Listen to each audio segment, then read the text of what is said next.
really a successful organization. We had a lot of people attending our events. And tonight, the last, I'm really especially happy to have with us two colleagues, very interesting, but also, I could say, friends, because we know each other since some years and we had the chance to work also sometimes in the teaching together.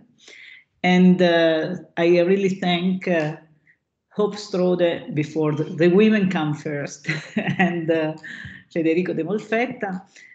They are both in the same age. They are sharing a studio which was founded in 2015, but they are also accompanying the work as architect, landscape architect, with a very interesting activity in research and teaching in between Milano and Switzerland. What it is interesting about De Molfetta and Strode? First of all, the fact that somehow Europe, and I'm sorry, I forgot to switch off my telephone. First of all, because two cultures are somehow meeting in their studio. They are really meeting because they met originally in United States when both attended a master program in Harvard about landscape, but they are also meeting because Federico originally studied in Mendrisio and Hope in United States. Their work is very interesting, and it is basically an approach towards landscape architecture in the field of landscape architecture, very much related to the question of how nature can be brought into architecture, but also into the city. So they experiment very interesting strategies in this field, and somehow they are declining the more specifically American approach to this question also in European, Swiss basically context. You will see, so a series of work which are very stimulating and for me very important also for you as students. But I definitely give the floor to Hope and Federico, and I don't know in which sequence you are talking. The floor is yours. Thank you. Well, thank you. We're delighted to be here. Thank you very much. Yes, thank you, Sarah, for the introduction. I would also say that we're very thankful to be able to give a little talk because it's a way for us to think about our work, which sometimes we're too much caught up in practice and we don't do enough. So thanks a lot. And we want to start with a question, perhaps, because one thing that we've been concerned about for the past 5 years since we opened our office was precisely the question of what is the role of landscape architecture within the context of the highly fragmented contemporary city. This is something that is really an issue for us. And how can we create community? How can we design spaces that help gather people? And, you know. And I think we actually can't talk about our projects without first talking about the context in which we work, and also the context from which we come. As Sarah said, we have our practice based in Ticino, Switzerland, but we're both foreigners. So I'm American and Federico is Italian. And so we're working in a way which is contextual and yet very contaminated by our own particular cultures and ways of seeing and understanding the landscape. And so Ticino itself is a place of contamination and contradictions, in part because it's on the border. And this is a photo we really like. This is a photo by Igor Ponti, who's a photographer who really works with this question of landscape and identity. And it's showing the road between Bellinzona and Locarno. And it speaks to both the reality of the diffused city, or what Michele Arnaboldi has called the Città Ticino. And it shows a public space which is devoted really entirely to transportation infrastructure. You see in the background these kind of fenced private spaces with these perfect lawns where there's not one blade of grass out of place. You see the flatness of the valley where you have the continuous city. And this kind of mishmash of cultures that you see in the signage and the image. So you have the American bowling, the Coca-Cola, the ice cream cone, and then you have this sort of very typical to Ticino, this rendition of a palm, and palms themselves being something which are totally foreign to this context. And so we want to talk a little bit about this disconnect between the imaginary and the reality. And so here in these postcards, we really see the Ticino imaginary, the picturesque lake landscape, which in some way represents or wants to represent the warm Mediterranean, although it's still in the foothills of the Alps. It's a landscape which is completely fabricated. So the palms that you see here are thriving invasive imports from the high mountains in China. You see the agave in the foreground of this center picture, also growing on the mountain behind, which is coming from the arid sort of Central America. Same thing with the pear cactus, which you see also in these images. So it's really an imported landscape, and a landscape that's in the imagination. Invented in a way. Yeah. And so really what's ironic about these images is the city, which is where we're working and what we're interested in, is really completely grayed out. In the image on the right, you see this kind of mythical Monte Bre, this mountain in the background. In the sunset orange, you see this sort of the warm atmosphere. Exactly, the warm atmosphere, the lake reflecting the sky. And then the city itself is covered by the leaves of the palm, or actually not even rendered at all in the image. And so we're actually particularly interested in operating in this gray zone that's kind of in between the mountain and the lake. And so if you actually turn around and look the other direction, you see a very different reality. Here we're standing on Monte Bre, so we're in that postcard, looking back down toward Lugano into the gray zones of the postcard. And you see this disconnect between the Ticino imaginary, so what we hold in our mind's eye as the picturesque lake and mountains, and the reality of the in-between, the sort of diffused city, highly fragmented, caught somewhere between city and suburbia and countryside. And the result is this very fragmented ecological condition, where the valleys are very urbanized, but also a poorly defined public realm, which lacks clear identity. And so here you see images from within the city. With leftover bits from a single family home, sort of dwelling within the landscape, and then all these tall high rises encroaching, remnants of palms and sort of an imaginary landscape still there, but somehow contaminated. We often talk about this as talk about Lugano as a city that isn't quite sure of being a city yet. It's still a bit of a town. It's still in development, and this is very well portrayed here. It's in the awkward transition phase, in a way. Same here. We have exactly here. You have this cafe. I mean, you have again the fragmentation and this oversized infrastructure, transportation infrastructure, and you have this cafe which is wanting to occupy this intersection, but it actually has to sort of shield itself behind this wall of vegetation in order to make a place where people actually want to be. But again, it's an interstitial space, and it's not a clearly defined landscape is fragmented. Public space or with a clear identity.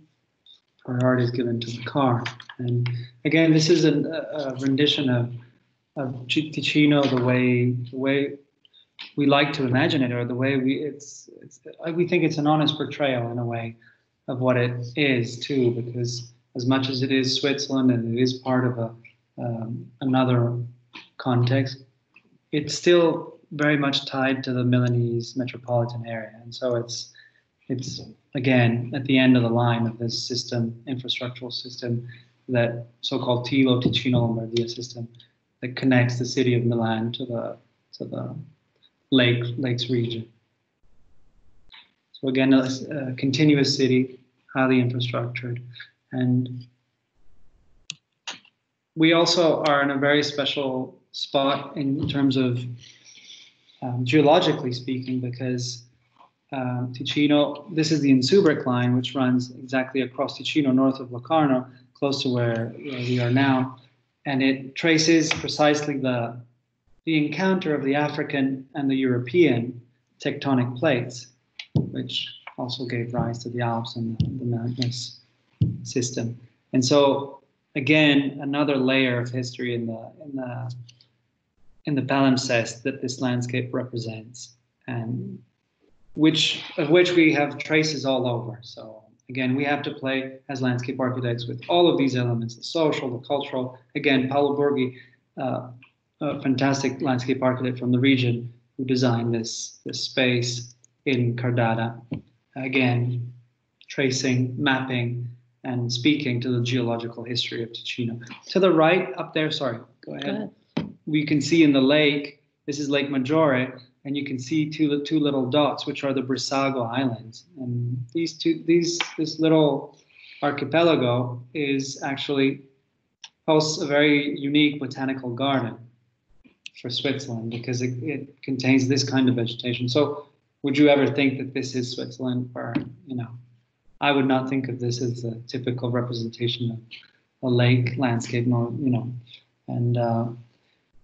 but this kind of vegetation thrives here. It grows very well. The lake creates its own microclimate, and the lakes region, as we see today too, it often rains in the summer. Winters are mild, and there's the perfect balance for hosting all sorts of plants from all over the world. And so this is another condition, another layer of the landscape that we like to acknowledge and play with in a way. What's interesting about this Insubric line, or this particular location where we are, is that it has vegetation that's coming from continental Europe, from the Mediterranean basin, from Africa too. From Africa, from the Alps. And so it's really this mixing pot from a biological standpoint.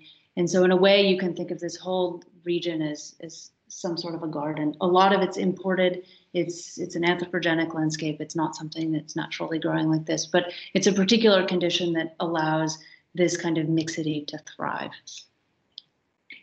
And this mixity has been embraced and accepted and turned into a postcard-like image that has lured visitors from all over the world. And again, these are, mythical images that represent, all the Northern Europeans, for example, coming to these resort towns because of the mixity, because of the complexity. We see the Alpine here, but then we see the Mediterranean, then we see the semi-tropical below in the foreground. So this land, it's full of contradictions. It's full of contradictions, but somehow we believe in a balance between all these contradictions, and again between this idea of native and non-native, and imported / invasive. It's a fine line, but we like to explore this boundary and accept it as it is in a way, and work with it. And this is the work that we mostly do on the field, and we work outdoors very often, and we are building and making and shaping places.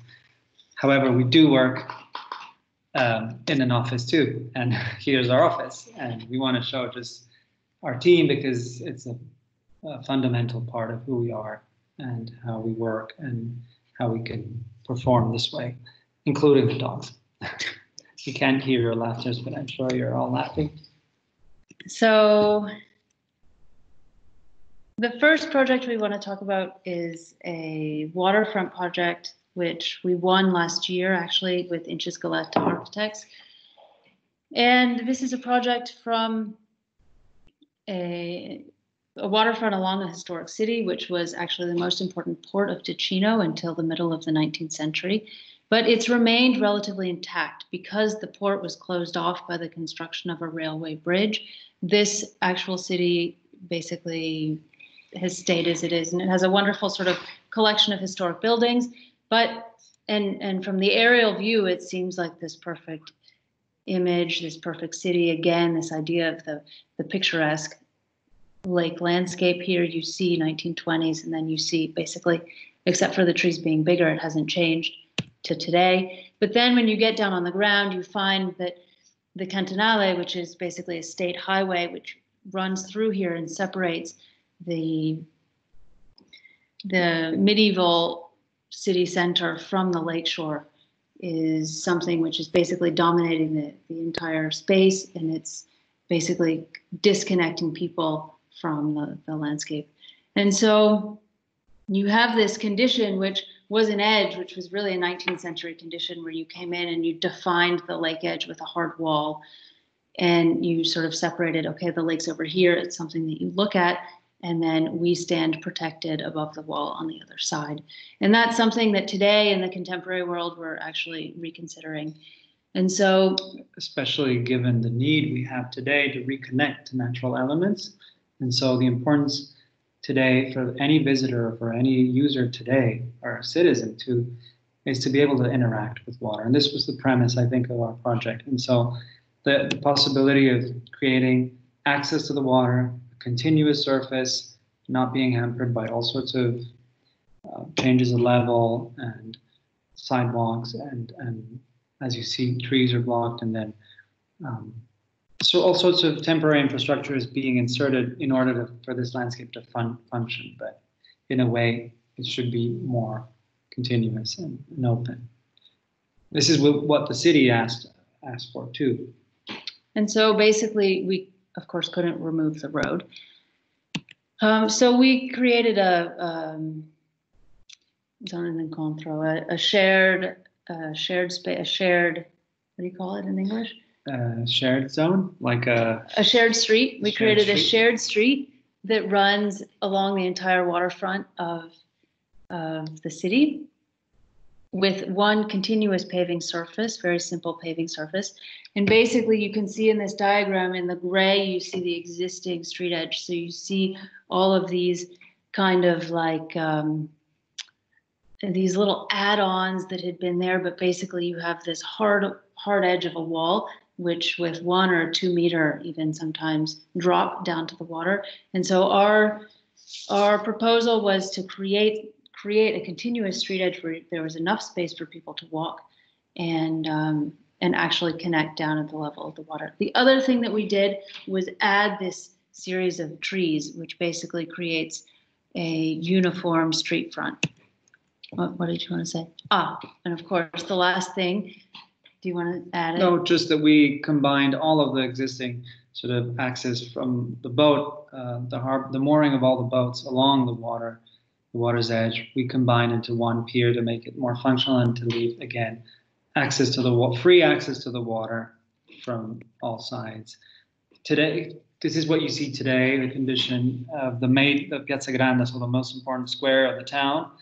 As you see, it's, again, a fragmented landscape devoted to all sorts of markings for buses. The 2 bus stops. The private sort of cafes that put out their pots and plants, and then cars parked, and then there's a bus stop here. There's also a mix of plantings, and so this is the condition we had to deal with, and so we simplified it. As a strategy, we cleared it, we simplified it, we made it all flush, one material. We expanded the water's edge on stilts because we couldn't. Can't actually build into the water. And so, but again, giving these sort of steps and ways of interacting with the water, we combined the pier into one stop, one jetty, and one. Right. So there's a ferry stop. This is an important ferry stop, and so previously the ferry stop unloaded exactly on the bus stop, which basically unloaded into the water. And so we sort of pulled the entrance from the water out into the water. And so you had this promenade coming into the city, and we basically expanded and gave space and slowed down the traffic so that people had the priority. Here you get a sense of the plan, and then with these very nice porticos along the main central square, continuous space, and possibility of using the space, the central square, for many different events, for marathons and public events, musical events. And also the idea of having the water be the foreground piece. So here we've actually put the stage in the water, rather than the water being the back, the thing that you're trying not to fall into. And so here we just give you a sense. We always have a a way of bringing people down to the water, but the section edge is varying depending on the location.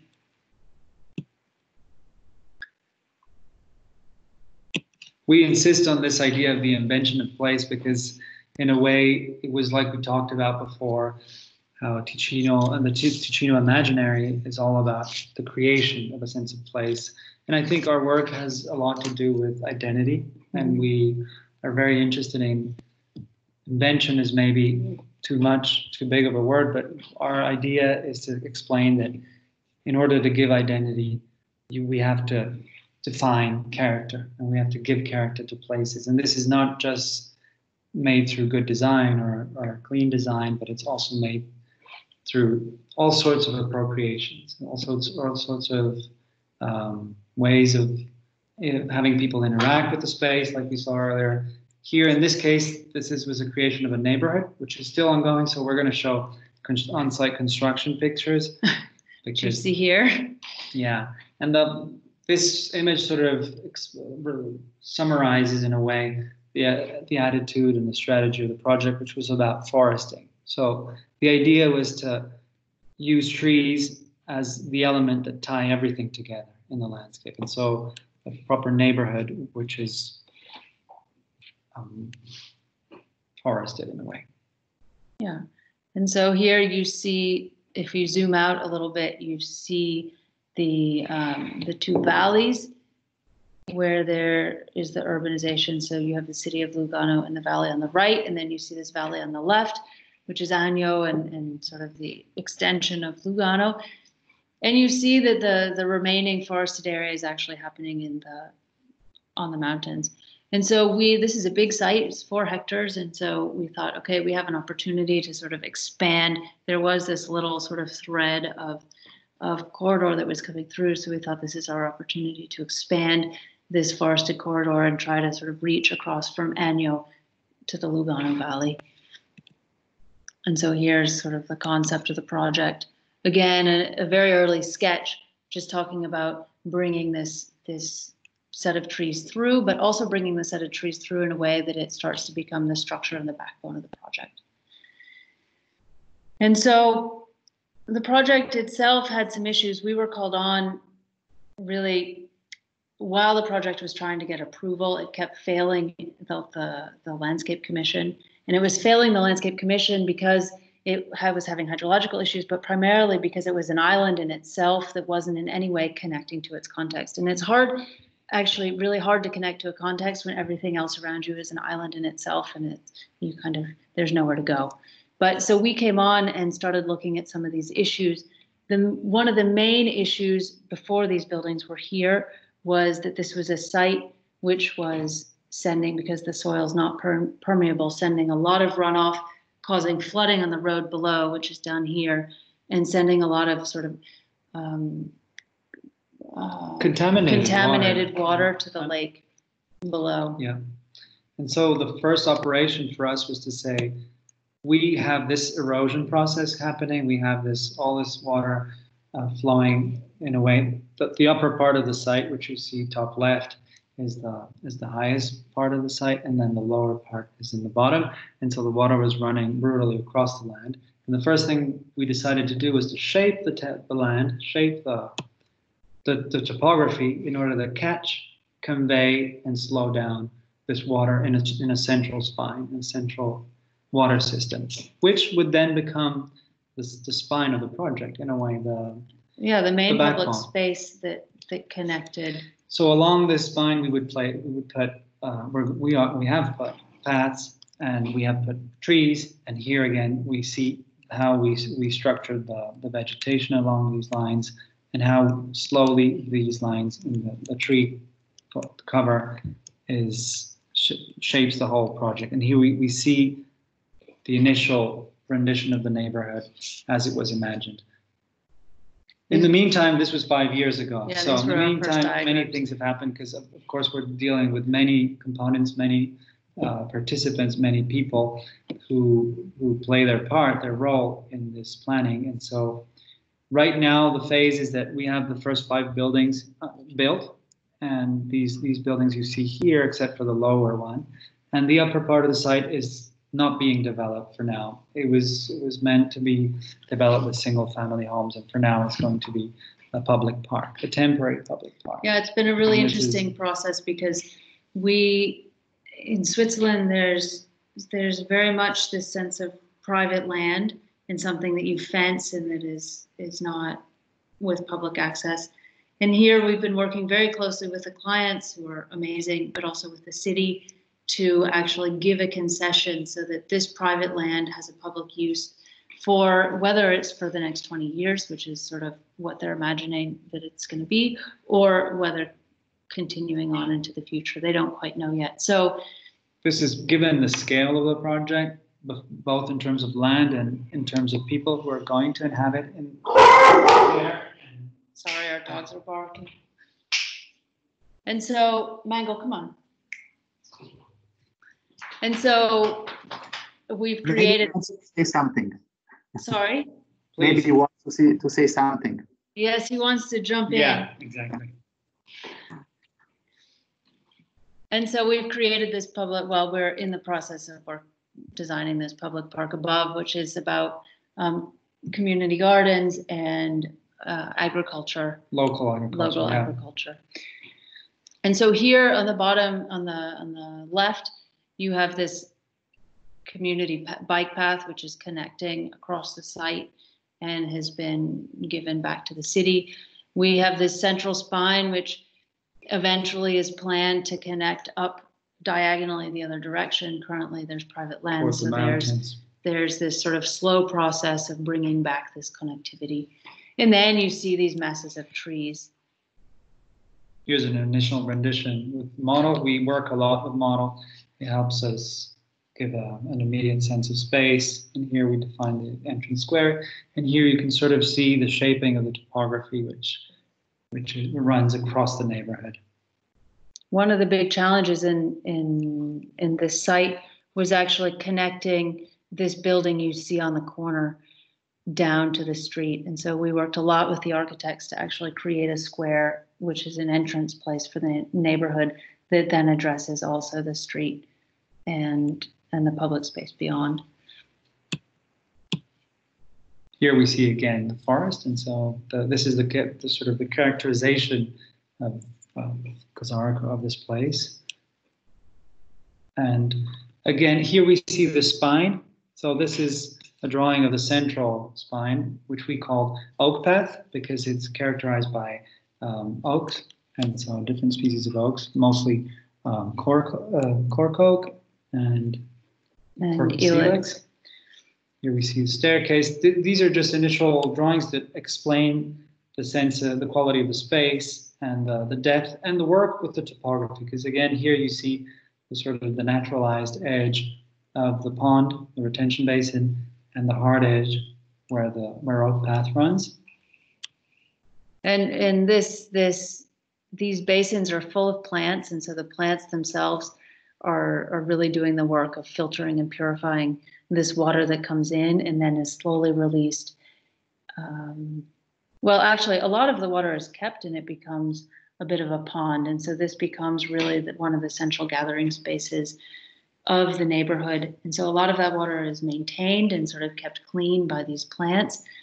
And generates its own ecology too. Yeah. And again, its own environment, and again, its own a new sense of place. Because as you were saying earlier, the apartments that sold immediately were the ones facing the pond, right? Yeah, exactly. And the pond is still being built, actually. Yeah, so we don't have pictures of it. We can't really see it. You have to imagine it. So, and then of course we have all of these groves of trees which are happening, filling in the interstitial space, not happening along this water line where you have the oaks, but sort of other kinds of environments that are created. So this is just to give a sense of the other environments. And what's interesting is that the trees that are happening along oak path, along this central spine, are trees which are coming from Spain. They're trees which are really adapted to the Mediterranean environment, to something much hotter and drier. And that's really the direction we're going now within Ticino. So culturally it has a background, but then today ecologically it really has a meaning. And we're combining this with groves of trees that are much more indigenous. So we're mixing kind of this new ecology with something that's projected, with the projected and imaginary landscape that Ticino was and has been. So in the end, the Mediterranean is actually coming here. Yeah, exactly. That's sort of Environmentally the irony of it. Here we see the amount of digging involved because of the 300 plus car park underneath the neighborhood. So again, we talk about rewilding and introducing plants and vegetation and landscaping the upper part, what is visible of the neighborhood. But it's very important for us to show the amount of digging and what is actually underneath this landscape. And so we are essentially planting. It's a roof. It's a roof. It's a continuous roof where the central part of the neighborhood is absolutely built on top of a building. So it's constructed landforms on top of a building. And this is again. And so there's this contradiction between the visible and the invisible. Yeah, the visible and what you exactly what you see and what's actually there. And here we see the only farm that still existed on the site, which is being kept and renovated, refurbished. And here we see the first nursery that we had on site. The client had already begun the collecting of the trees and the creation of a nursery. And then in the foreground here, you see this hill, which is the earth that we've been accumulating, which was then being put back loaded onto the, and sort of reworked into the topography. Again, we always like to talk about temporary landscapes because the temporary landscapes are very important, even socially and even especially environmentally. For more than almost 5 years, these plants have been here. They've created habitat for numerous species. They've created wonderful environments, and people have been having picnics and enjoyed the time here because the lifespan of a project of this scale is, of course, in decades and is measured in decades. And so it's important to consider these factors in the design of a broader landscape. Here we see the same trees now being installed in the neighborhood. They've just been pruned, so they don't have their leaves. And our system of steps and pathways that are going in directly against this rock, the bedrock that we found. Exactly. The site had very, very shallow soil, so there was a lot of bedrock that was already there. And instead of just blasting out all the bedrock, we kept whatever we could keep, and we basically built into it and around it. So the stairs here are actually merging in with the rock which we found and decided to leave. And so we drew one thing and we mostly built what we drew, but then a lot of it started to sort of modify and morph depending on the things that we found on site. And this is typical, I think, of the way we work. Yeah. Architecture, you can really draw exactly the right number of nuts and bolts and everything that you're going to be putting in. And in landscape, it's so variable that you're constantly sort of reworking as the project adapting goes on. the site. And then again, we had to choose a special mixture of concrete here, which was made on purpose for this project and for this site. So with a special texture. And as you see, this is a wet day, but it merges. The idea is that it merges with the site and the color of the paving too, seamlessly. And so this is the beginning of the central square. The lake is beyond finished. these rocks. The lake is to the left. We see steps and remnants of this sort of geological explosion around. And then we don't see any plantings yet, but you can imagine. They're going in now, actually, yesterday. Hold on. And up here, you can see these stone pines. Want to say something about those? Yeah, these are the same trees. Again, the Mediterranean pines that we brought in and put in Marcotte. They're here combined well with the Quercus suber, so these cork oaks that you see in the foreground. And with olive trees in the back, so it's an absolutely Mediterranean landscape, but again, combined with the environment and the topography. Well, this part that we're seeing is kind of the Mediterranean. Yeah. And you see even I guess the choice of color and texture on the concrete and the calcestre paths is sort of speaking to that. Here again, the square from the inside to the right, you would be seeing the lake, which is empty now, but We have been on site yesterday and we discovered there are these wonderful swallows which collect mud and are nesting, hopefully. And we like to think of them as a metaphor of life happening in the neighborhood on all levels. And so this is actually yesterday we're starting to plant the hillside that you were seeing in the previous image. And so again, we draw everything, but then when the plants come on site, we're actually there placing them and one by one and sort of designing what the layout actually is within the site. So we work in many different directions, yeah. I'd say. And here we're bringing in some river rocks again to create a dry rocky garden mixed in with forest type. This still has to be planted. Yeah. You have to use your imagination. And here you get you see an area which is a bit more planted, and you see the sense of sort of public and common space between the buildings. And these are the entrances of the buildings, and people are very much enjoying it already. Another thing that we really did working together with the architects was define these entrances facing one another and creating these sort of these communities within the building. So you have the bigger neighborhood, but then you have these kind of smaller squares and gathering spaces where individual buildings relate to each other. And plantings at the human scales, the spaces at the human scale, we want to foster gathering and sort of create a sense of intimacy within the broader landscape. This was a very important aspect of the planning. And here you see a very different environment. This is no longer the Mediterranean environment that you were seeing kind of on the central square. This is an environment that's speaking much more to the Ticino landscape, but also bringing in absolute foreignness. Yeah, so there's this big mix within the plantings of sort of very native, but also playing with this cultural idea. And the plantings that are very well adapted to this environment. So we're very welcoming in terms of selection. This is a project, we're on time. More on time. A garden that we built now 5 years ago. And I think what's important to say about this project is it is a project of thresholds. So I'd say the most important thing we worked on with this project, and you see in this image too, is the definition of threshold, the definition of in-between spaces, the definition of how do you transition from one space to the other, and how do you create an environment that is alive in itself, but at the same time bound and protected and contained within other environments and within a larger garden. I know you want to talk about the idea of the garden here, so we'll talk about that soon.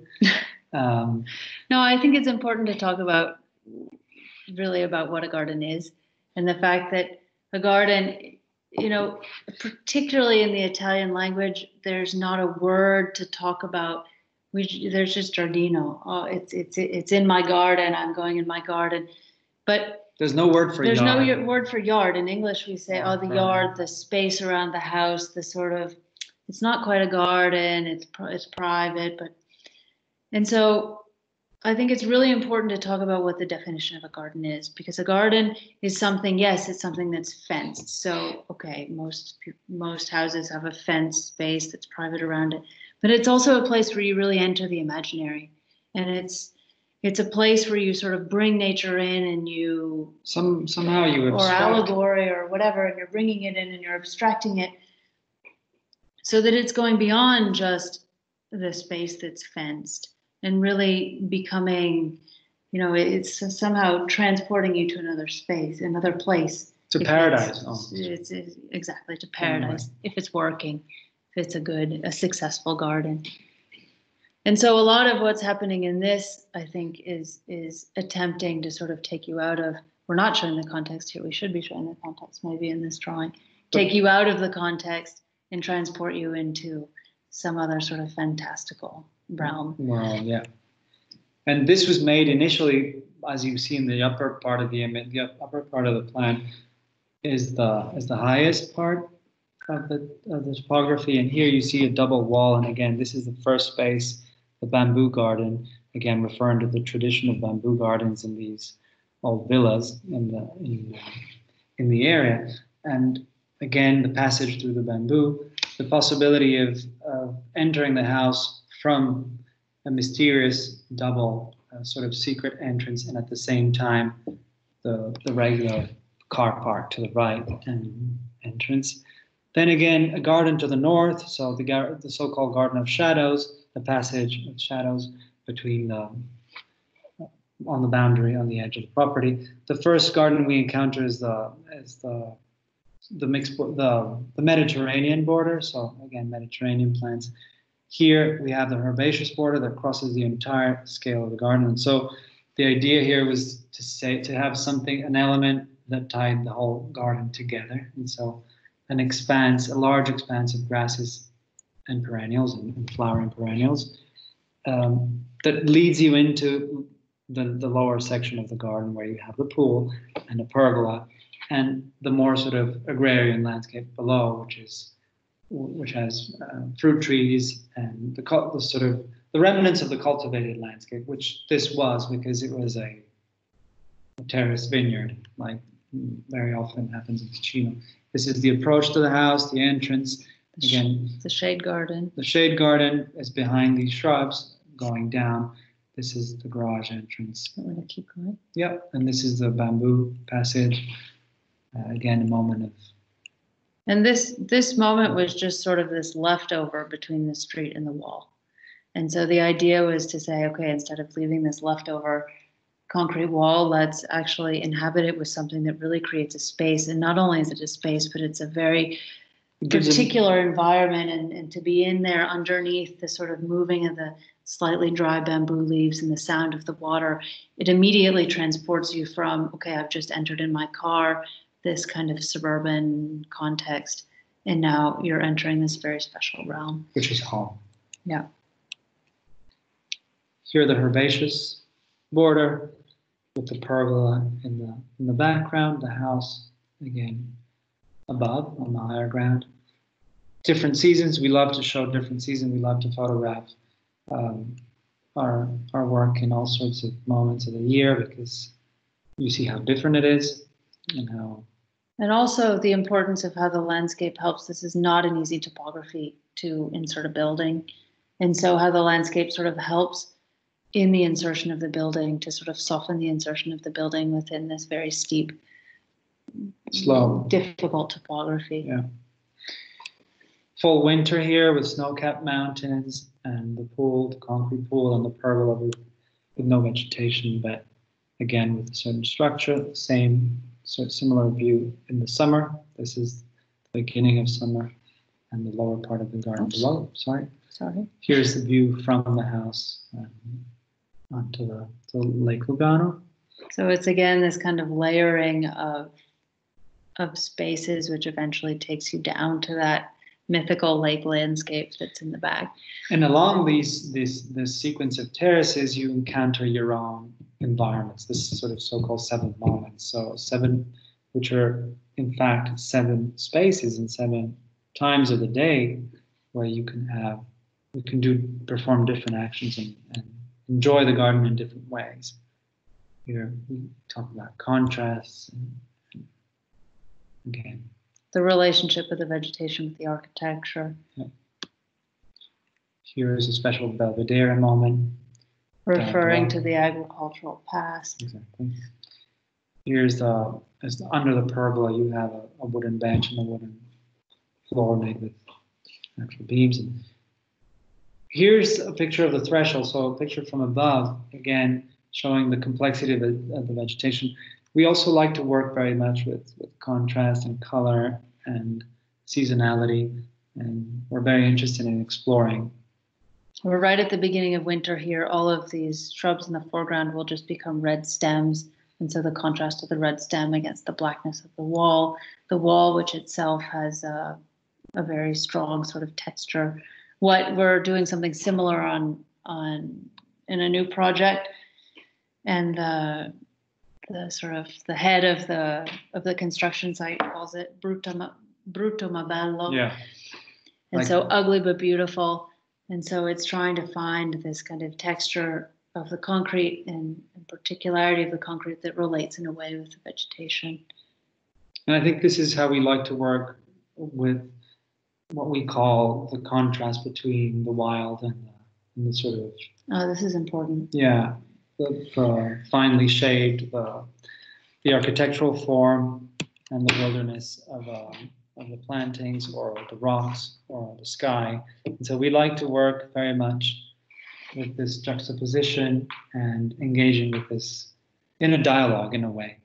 We plant in a very wild way, and yet then we always have these architectural elements which bring some sort of structure and hard line, coherence in a way to the otherwise messy. There's this article written in the 90s, I think, called Messy Ecosystems, Orderly Frames. And it's something which I think we always keep in the back of our minds as we're working. And this reminds me too of particularly this image of the fascination we have with ruins too, and with weathering. I think weathering is another aspect of our work that we are very interested in exploring, and this idea of the wall that's half defined or not fully polished.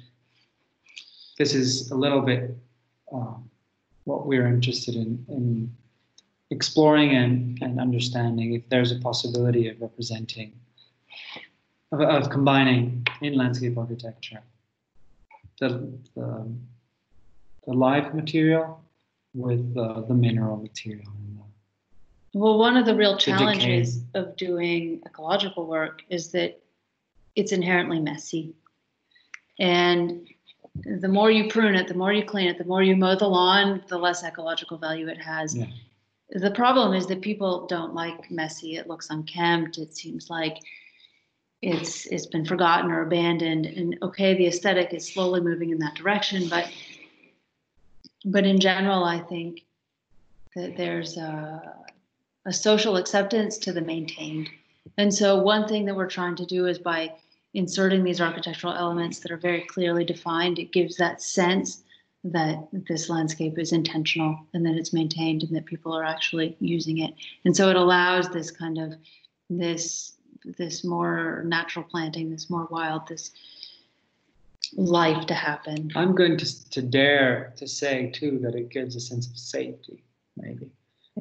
Yeah, to have some structure within this, in a way, it gives it an anthropic sort of and it gives a background also to the different atmospheres, because these environments are constantly changing, and so to have this thread, this architectural, whatever this structure is that's tying it together, I think is very important. Yeah. Again, we could have talked on this image. Yeah. Same concept. And this is winter, the threshold, a double threshold. So the bamboo garden lies beyond the wall. There's a passage through it to an upper terrace. The Mediterranean garden is facing us. And here we see it in its semi-dormant state in the winter and in the summer, or beginning of summer. It blooms. Okay, so we'll talk. I know we're maybe a little bit short on time, so please tell us if we have to stop and strangle us. No. You need to go on. We like everything. We like your synergy talking. So it's very fascinating. We'll talk quickly about these two projects which are on the drawing board now. So there are two public parks in Lugano, two sort of neighborhood scale public parks. One is a park, Villa Costanza. This one is part of an existing historic villa, which is has its garden, and it is currently a public park. This part is not. This part is currently an abandoned lot next to it. And so the idea is to connect the existing garden and update the existing garden with this existing abandoned lot next to it. This abandoned lot is actually being used and sort of occupied informally by these urban farmers. How can we call them? Community gardeners. Community gardeners. And so it has a great life that's already existing. And the city simply wants to formalize this, acknowledge it, and turn it into a public space. And unify, so tie together the old villa garden with this landscape. And here in the background, you see there are their plots, and they're occupying a space in the lower portion of the site, which we want to turn into a public square. So we want to expand their activity. Here we see the plan, and you see, I'll use the mouse, but this is the existing garden of the villa. The villa is up here with its pergola, with its entrance from the street above. The topography goes down this way, and this used to be separated here, and there's a drop in topography, and this broader area here is being turned into this public park, tied to the rest of the park, with a playground area in the middle, an event space here, and pergolas and urban orty, so, garden plots. Garden plots. And so there's Oh yeah, and then we have a square down at the end, which is, it looks like it's opening onto nothing, but it's actually this wonderful sort of quiet neighborhood, super quiet neighborhood street, pedestrian, dead end street, very quiet, very accessible, low rises, and so it's really already lively as a neighborhood. So we just want to open up the garden to the people. So we're creating this diagonal movement through the garden, so you can actually go from one side to the other. And this is interesting because it's kind of a garden park hybrid. And so the upper part we're really keeping as a garden. We're reinforcing this idea of the enclosure of the garden. So, and you'll see in some images going ahead, some drawings going ahead, we've basically created a hedge of Carpinus. Hornbeam. A hornbeam hedge, which you walk through. And so you really walk through this enclosed space, and it is defining the border with the existing context, but also sort of creating this space that you go into the hedge, you come out of the hedge. And so it really becomes this threshold that's within the garden. And then we have another sort of more informal hedge on the other side facing the street. And then within that, we've kept almost all of the existing trees and started to redefine and give character to the public spaces underneath. So we have a playground, we have this amphitheater space, and we have very little lawn space, although we've started carving out more lawn space because we see that people are really using it underneath the trees. And then as you go down, we've created, next to these orty spaces, next to these community garden spaces, we've created a big pergola, which is really the connector between the older garden and the more contemporary space.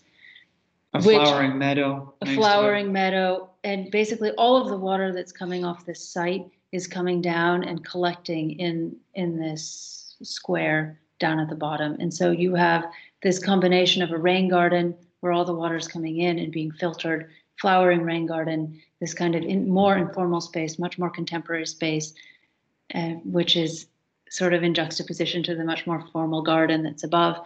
And then you have a fountain, which is actually just a space of mist that is sort of mingling with the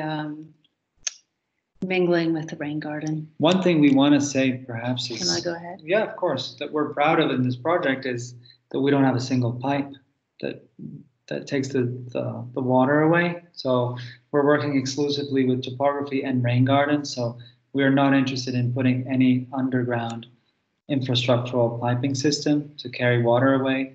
And so in a way, we're pushing the city and planning in general of public spaces we're encouraging the use of local drainage.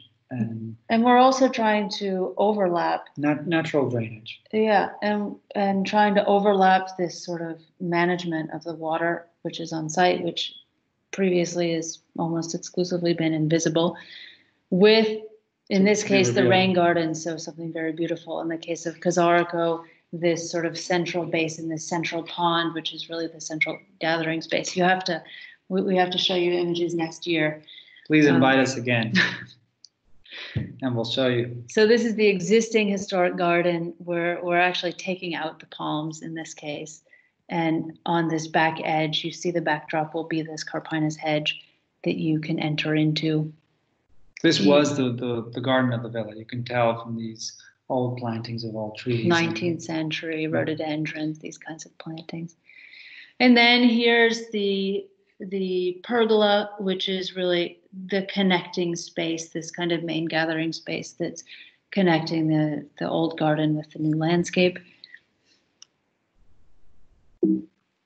Which is also a fountain, and it's also a gathering space. Next to it, we have a wooden pergola with lockers and community garden beds. So this is the space that is going to be given to the people who are cultivating, and they're going to be able to grow their crops in here. And here we see a rendition of the theater event space within the old garden. You see this hedge, which we've put in, which you can actually walk through, enter. So you it becomes a theatrical part of the space where you enter into the hedge and then come out within that space. And last, we can present a small playground. Quickly. Next door, and very urban context. We like this playground because it's actually in our backyard, basically.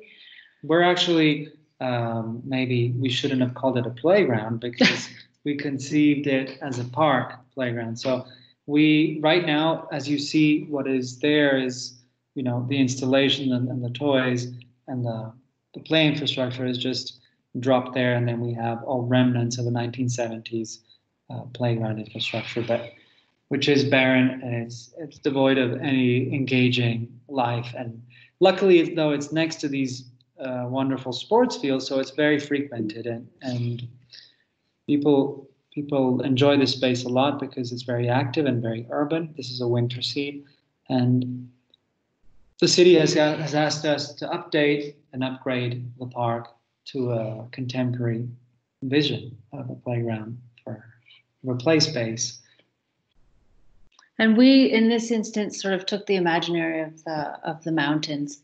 And so the idea was to you have these mountains which are just above, and yet almost nobody goes there. And so the idea is to bring these environments of the mountains and to refer to these mountains into this playground, so that the kids are no longer playing on play structures. Of course, we have some play structures, but the idea is that the whole topography and the whole landscape itself becomes the play space. And so you can see basically here is where the existing hill was. We've completely remodeled it, expanded it, and put a new hill over here. So we've created a canyon.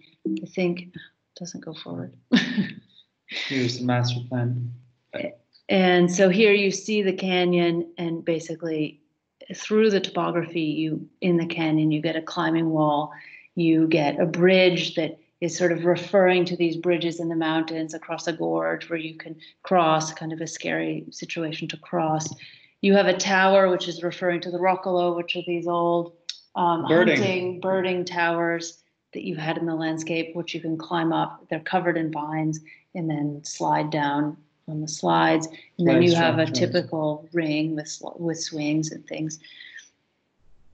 And then between the sports fields and this playground, you have basically a rain garden. Again, this idea of bringing all of the water on site, filtering it, and putting it back into the water system, but cleaned. And revealing the whole process. And revealing the process. So before the water gets there, there's again this play fountain, and the play fountain is fun because you actually, in order to make the water go, you have to pedal the bike or pump the pump. There's no mechanical, electrical pump or jet or. And so it's active, and so the grandparents can actually pedal the bike while the kids run through the fountain and that kind of thing. And then we have a dog park, and this is something that basically does it. There's one dog park within the whole city of Lugano, so it's something that's needed. And the whole idea is to try to bring in programs which engage different ages of people, different populations, not just children. And so here in a model, we work a lot in model, especially at the beginning phases. Here you get a sense of this canyon that we've created, the idea of bringing in a geology and the kind of wildness the forest, which is up on the mountains, the bridge, which is crossing, this kind of ability for kids and adults. I mean, I think we would do it too, running up and down and sort of participating within the context. These are early models. It's changed since then, but just to give you a sense of how we work. And then here's sort of a drawing from the same direction. You get a sense of the bridge, which is happening, the climbing wall, these new benches which we've put in that are looking on the sports fields. And the bridge, for example, has no real structure. It's just a cable bridge. So we'll see it here in the next image. Maybe we can get a sense of what it is. And so the idea is, again, the engaging with the vertigo, with the fear of heights, and the crossing into a sort of... The old guy who's underneath, the kids above. And then... You see a bit, you get a sense of it here, where it's essentially a pipe, a net pipe, and then you see the tower in the back, and again, people climbing. And when we considered many possibilities for the material rendition of these walls, and we of course considered granite. We considered, we have mountains and all sorts of quarries and all sorts of places of extraction to where we could find perfect materials for this kind of creations of wall, for the creation of a wall. However, I'd say we were initially inspired by, of course, Asher Durand and all these landscape painters of the 19th century, and this sort of... This landscape imaginary, this image, these paintings are never a real place, right? They're compositions of many places put together to compose one image. And really, in a way, that's a lot of what we're doing. We're taking moments that you find from a mountain here or a particular forest environment there, and we're kind of, particularly in this play environment, we're trying to combine them to make these very special landscapes for children. And what we particularly appreciate and we enjoy here, for example, is the scale of man. Often in the American landscape painting tradition, you have the scale of the human being is always dwarfed and small compared to the grand, fantastic, wild landscape. The sublime landscape. And so we were wanting to recreate this a little bit with this playground and the canyon feeling and the climbing walls and the hills and the bridges. And so we push this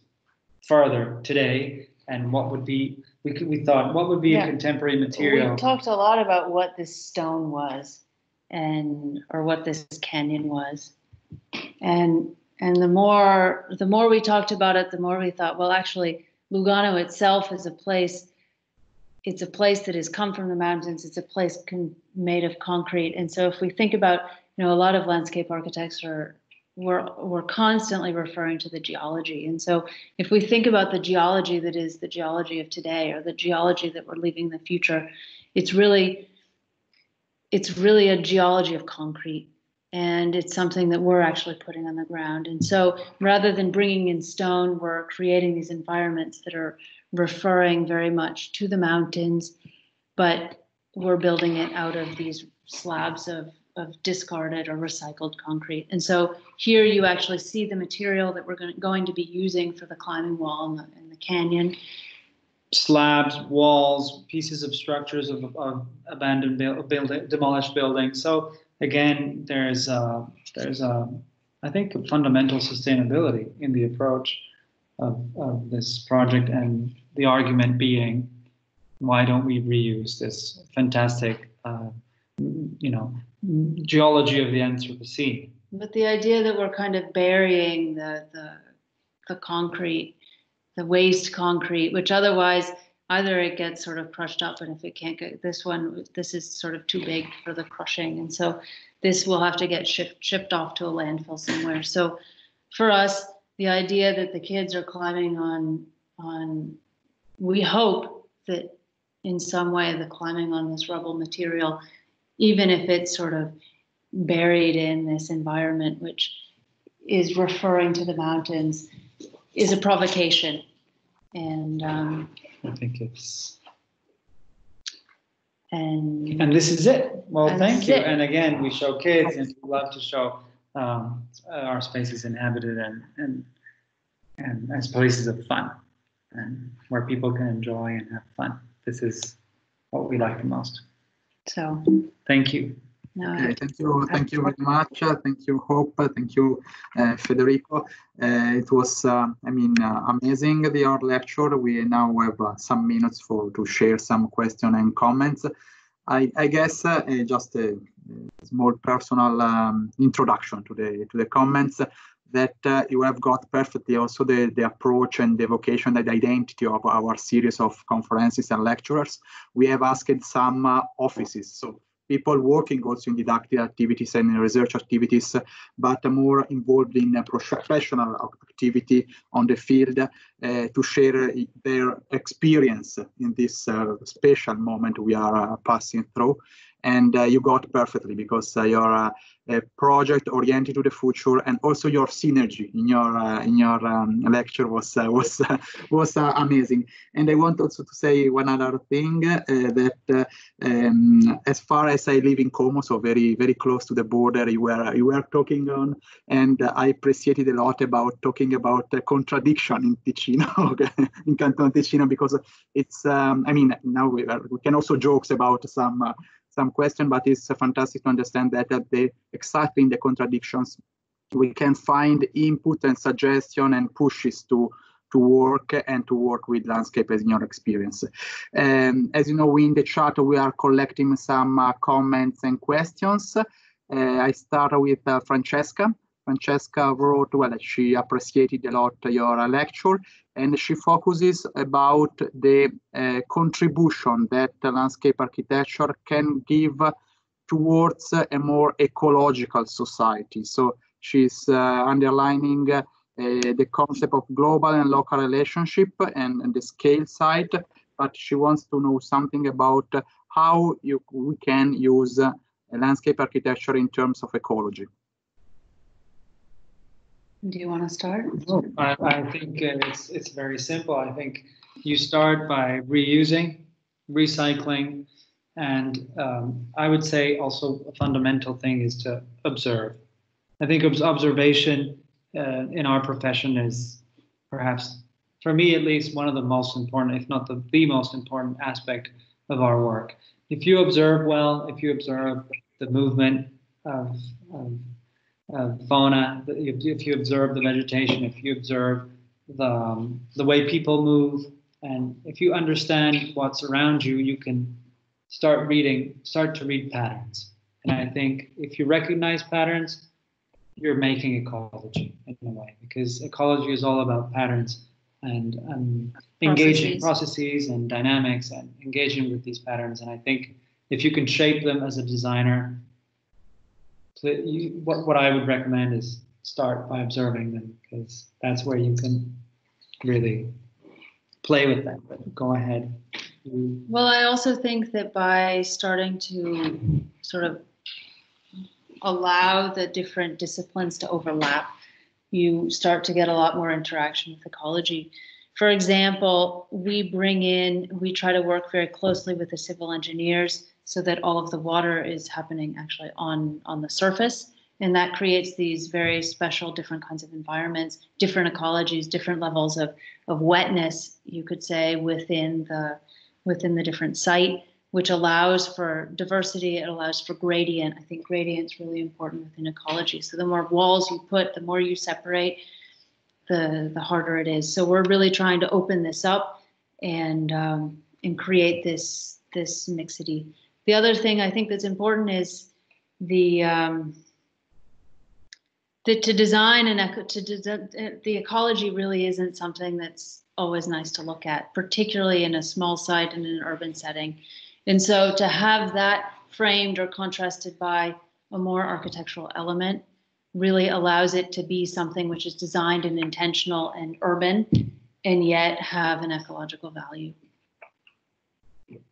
Okay, about observation, about the idea of observation, Camillo, well, thank you for sharing your works.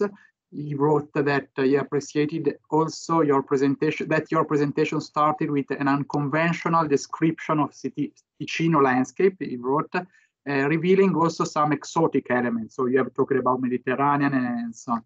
And it shows, in my opinion, well, in Camillo's opinion, that the landscape is more about the perception that we have of the things around us than the presence of the things themselves.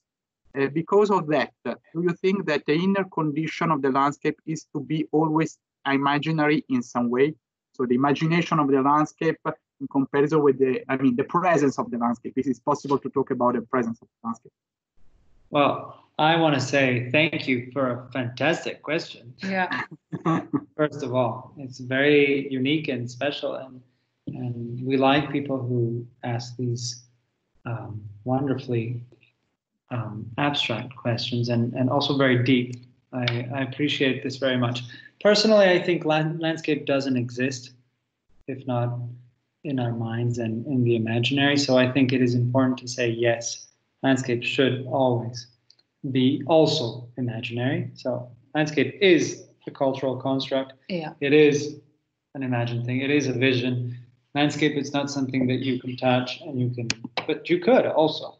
So the conversation, I think, is enormous. But I would say that it is important to yes, keep the imaginary always in landscape architecture, in my opinion. And whether this imaginary is an active imaginary that you could shape and design with, or whether it's an inspiring theoretical imaginary, this is up to the single project and context. But yes, it should always be there as an inner condition, but at the same time, it can hamper you. I think it's important that the imaginary landscape doesn't stay imaginary. Yeah, because also the idea that landscape is really a cultural construct. And what's interesting about the imaginary is everyone reads it and imagines it in a different way. However, it's formed by their own backgrounds and their own sort of understanding of what landscape is. And so you have, I don't know, the environment out there, which is different from the landscape because the environment is just really what's there. And then you have the landscape, which is something that we also hold in our mind's eye. And we project. And project. Okay, then we have a comment and a question by Helahe. I guess she's your former student, Hope, because she wrote, "Thank you so much for your great speech. I feel lucky to be able to listen to your lecture again." I have a question regarding the impacts of nature conservation and intervention. As far as your project are very natural and not very built infrastructure, what is your comment about the landscape architecture working so much with the built up? I mean, it's a comment about some landscape designer working using a lot of built up materials within a landscape project. I'm rereading the question. So I think, I guess our interventions right now have a lot of space between them, just primarily because of the context where we're working. I think the same principles can be applied in much more dense areas. I think that Absolutely. I think we would still be using very similar strategies, maybe in smaller ways, but I think the strategies in a way still stand. I don't know that I answered the question right. No, You have absolutely right. I hope I've answered your question. What I hear in that question is the harming nature aspect. For me, that speaks to me, and I think just to use the term harming nature is a bit puzzling because at the same time, I think design is about shaping flows and modifying things. So I don't think we can define more built or less built, but I think we have to start working with and not working against. Yeah, this is important. I think of course, culturally, there's always been this nature-culture divide, right? And we think of cities as cities, and then nature as something that's happening outside. And I think that we have to start, if we're thinking about designing in the future, we have to start thinking about cities and nature as something that are actually working together as one and intertwined in a way. And so you can't separate these two things. And so in a way, these two things, healing nature, it's less about healing nature, I think, and more about how we actually work together and think about systems and processes in a way that are working alongside or as beneficially as possible when we make these interventions. I think what you said earlier, maybe she might respond to that, but what you said earlier about the gradient. I think, again, if we understand systems in terms of gradient, I think it's a much more, let's say, a much more honest understanding of working with nature than saying, no, we just protect or we just harm. Or I think that's important to understand. It's true. Some landscape architecture has a more built gradient, some of it has less, but I think it's a matter of working with the system. Maybe the question was also focused on the idea that in some project, in some experiences, it's not so simple to divide what is architecture, what is landscape architecture, what is built up, what is not built up. Yeah. And but maybe this is one of the threshold and a frontier we need to face with. And maybe it's not so, for sure it's not so strong. Also, just like what you said, I think landscape architecture is landscape architecture. So it is constructed nature. So how could it not be constructed? The constructive, the aspect of the built is very present. So depends how much. And about this also about this aspect, you started your lecture discussing about, well, you said our identity, the identity of our work is to make. Highlight said okay. we replied her. Our work is to make a place. You started your lecture with this sentence, and but your project sounds not to build a sort of balance situation, but to reveal also the contradiction of the sides. So you think that people need spaces and places that are characterized by imbalance and also by contradictions. Absolutely. I think that really this idea of the ambient, what is the atmosphere or the characterization of a particular place, I think is a really strong way to give it identity. And so there are these contradictions, and there's sort of these inherent contradictions. Who reads them? We're not so sure. Who understands that they're contradictions? I would imagine that most of the people who go through these spaces feel the atmosphere, they feel the space that's created, they understand its identity because it creates a very different kind of space that is maybe connected to in some way, but itself unique. And so I think in a way we're using not only seasonality and plantings and we're sort of having fun with these contradictions that are inherent in the landscape. But I know we're reading them on an academic standpoint, they're there. And then within the general population, I think the response is much more to the atmosphere and the environments. I think it's perfect what you're saying, especially it reminds me of Olmsted. Frederick Law Olmsted designed. We didn't talk about Olmsted. Yeah, we should have talked about Olmsted. Well, we are now. So, but he's one of our. Can close with him. Okay. Sorry.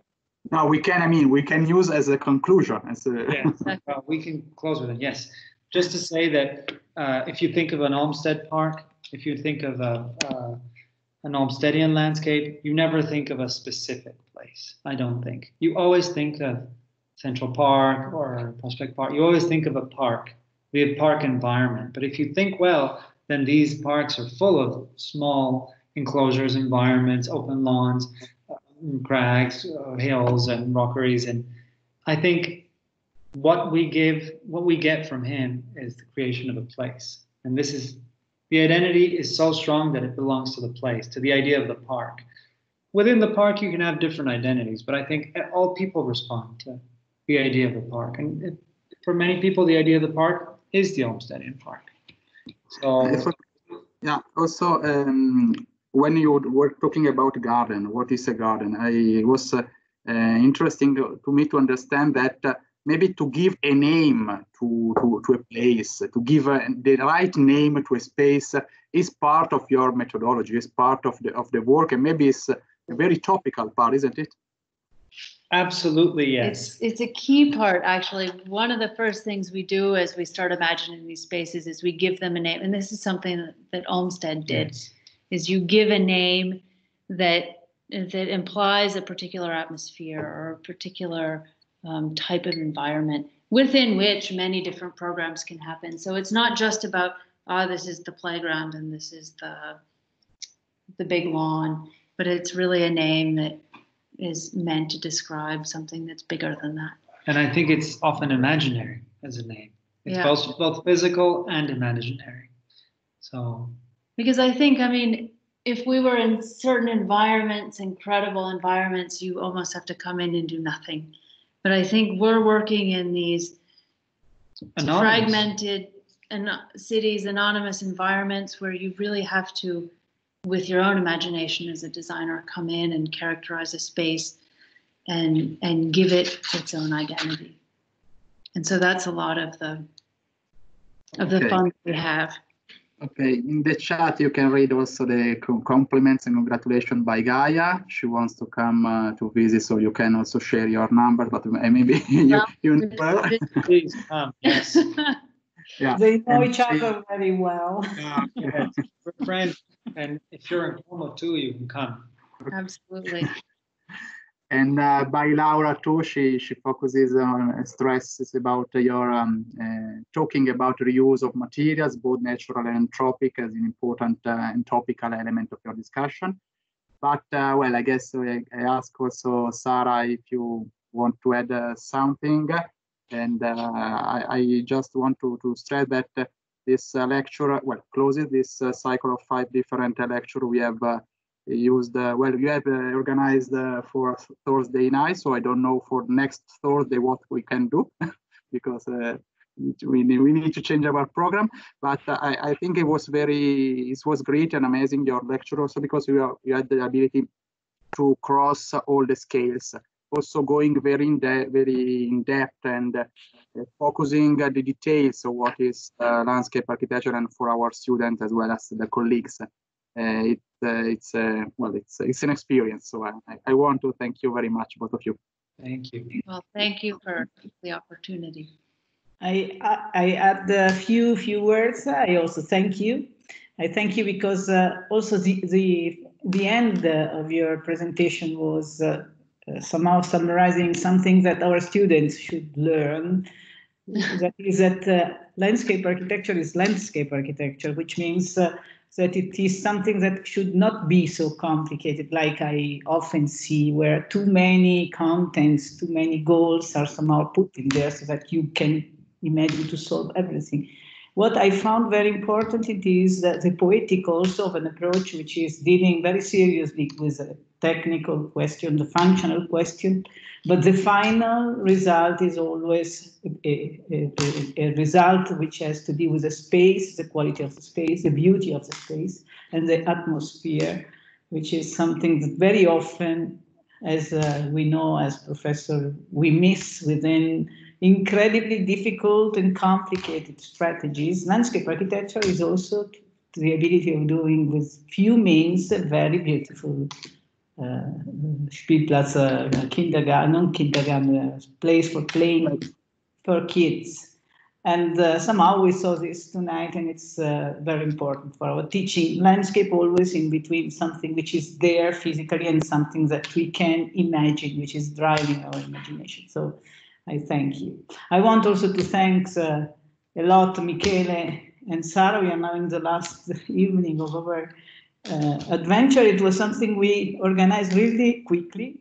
It was really coming from a kind of very spontaneous need of re-establishing a connection, emotional connection also with the students of our course that we are now not able to see any longer, and it's somehow for us really a pity. So I thank Michele Roda and Sara Sapone who made this possible.